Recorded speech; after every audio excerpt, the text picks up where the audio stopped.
Software జాబ్లో క్లయింట్తో కష్టంగా ఉన్న సాలరీ మాత్రం సంతోషంగా ఉంటుంది, కానీ షాపింగ్కి తిరిగే ఓపిక మాత్రం ఆవిరైపోతుంది. నా వీకెండ్ నిద్రకి, తలస్నానానికి, బట్టలు ఉతుక్కోవడానికే సరిపోతుంది. ఇందులో ఆషాఢంపై శ్రావణం వచ్చింది, పండగలు, పూజలు. మళ్ళీ నాకు తిరిగే ఓపిక లేదు, హై కాస్ట్ పెట్టే శాలరీ లేదు. షాపింగ్ మాల్ కి పోదామంటే ఇసుక పోస్తే రాలనంత జనం. ఇన్స్టాలో ఈ పేజ్ దొరికిందయ్యా, ప్రైస్ రేంజ్ 2800 to 4800. సైలెంట్ గా స్టోర్ కి పోయి షాపింగ్ చేసిన. ఇక్కడ ఓన్లీ పట్టు శారీ సెక్షన్ అంతే. ఉట్టిగానే కొంటనా, యూనిక్ కలెక్షన్ ఉంది కాబట్టే కొన్నా. సింగిల్ ఉమెన్ పెట్టి సింగిల్ హ్యాండ్ తో అలా అలా రాణిస్తుంది ఈ బిజినెస్ ని. నా మొహంలో కళ అలా ఉట్టి పడుతుంది కదా, ఊరికనే అనుకుంటున్నారా? ఆ చీరల వల్లనే. షాపింగ్ మాల్స్ లో చక్కగా చూపిరు, నాకు చిరాకు వస్తుందా. ఇక్కడైతే చల్లగా కూర్చొని మెల్లగా కొనుక్కొని వచ్చిన పట్టు శారీస్ ఫర్ ఆల్ అకేషన్స్. అందుకనే పట్టుకొని వచ్చేద్దామని ఫిక్స్ అయిపోయా.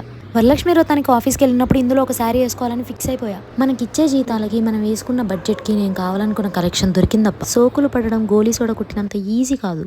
ఇది బాగుందా, ఇది బాగుందా, రెండు నచ్చినాయి. ఏది పిక్ చేసుకోవాలో అర్థం కావట్లేదు. రెండు కొనేనా?